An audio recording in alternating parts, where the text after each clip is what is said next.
This is a positive ground. The way it's set up now, it's positive ground.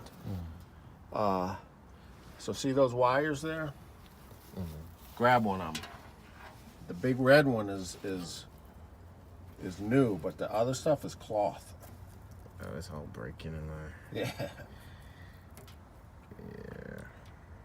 So that you need to trace and replace all of those bad boys. There aren't that many.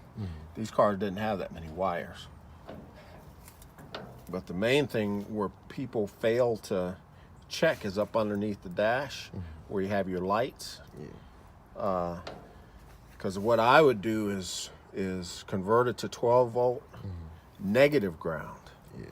Like most modern cars. In fact, in 50 they went to 12 volt negative ground. And so all it is, you have to flip flop, like your wires on your starter.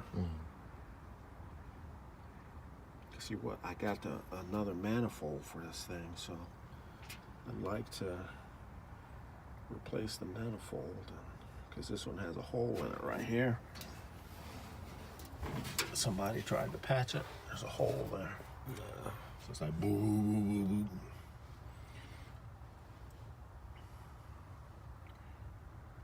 I was trying to figure out a way to put two one-barrel carburetors on it because I have another one. Yeah. But they didn't make a manifold, or they did, but they're so rare you can't find them for a dual carb setup on these things. Yeah. I think I saw one on YouTube, but it should still run.